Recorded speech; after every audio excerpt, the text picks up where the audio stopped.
He's going to shoot if I try to grab the gun. Grab the gun. Grab the gun. In today's video, I'll react to an interesting gun disarm video. A client of mine asked me to take a look at a gun disarm video and share my thoughts. Now, I don't like to be that guy, that internet troll throwing shade at people. I don't know this fellow. He might be awesome. We might agree on a lot of things. I don't know. So let's all please try to show some grace to the instructor and use this as an opportunity to improve what we do. Okay, here we go. Training, we have a subscriber here who came in to Detroit just to see if the training is real. He's going to shoot if I try to grab the gun. I trapped the hammer. That's why I didn't fire. Okay, so I'm not sure if he would actually recommend going for the hammer of the pistol prior to clearing the muzzle off your body, but your very first move must clear the muzzle off your body. So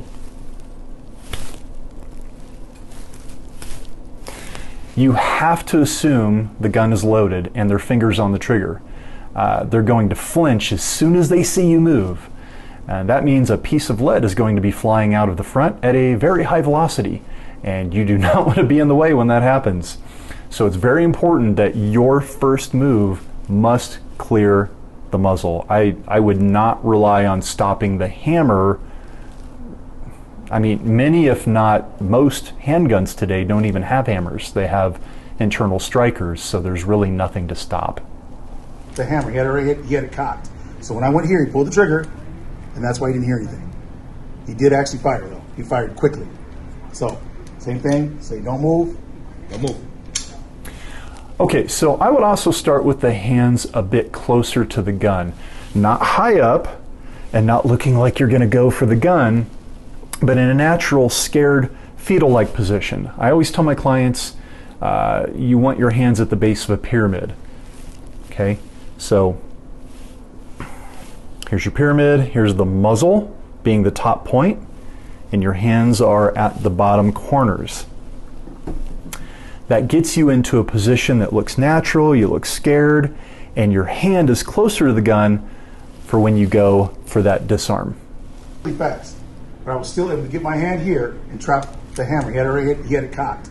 So when I went here, he pulled the trigger, and that's why he didn't hear anything. He did actually fire, though. He fired quickly. So, same thing, say don't move, don't move.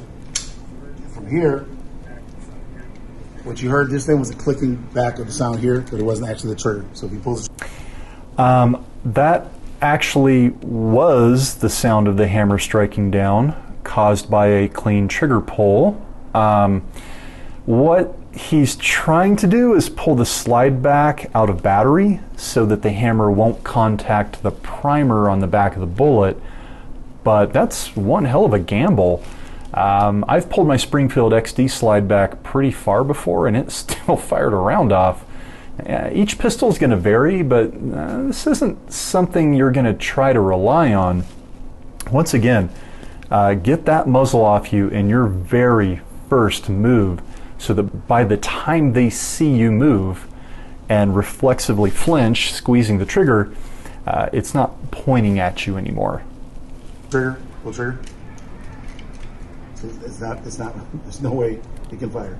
And that's because the trigger's been disengaged. I mean, the trigger isn't pulling the hammer back now because the slide didn't cycle, so the trigger didn't get reset. So yeah, maybe a second round won't fire, but that first round is getting to know your insides on a first name basis.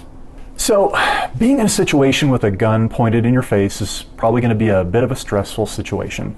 Your family might be there, you are worried about them, you're worried what's going to happen to you and them, your heart's beating a million beats a second, you got a ton of things running through your mind. You simply don't want to rely on these types of fine motor skills and having to check to see what type of handgun it is before you go for your disarm. Does it have a hammer?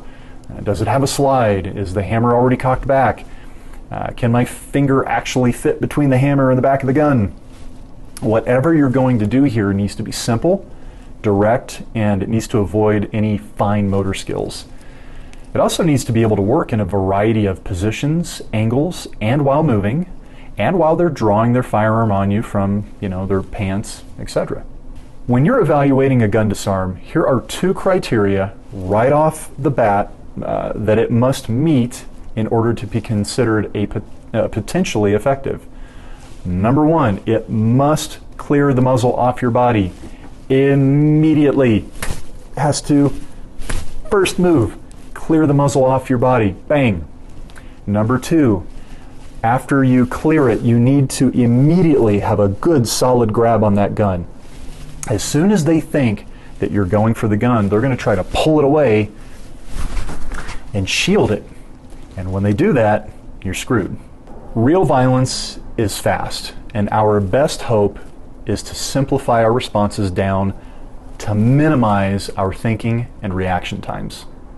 And don't forget, you need to learn how to use the handgun and the 4 rules of firearm safety, so that once you get the gun, you can either use it to defend yourself if need be, or if the attacker turns and runs, you can safely hide the firearm while you call the police. Folks, if you found today's video helpful, thanks for leaving a thumbs up.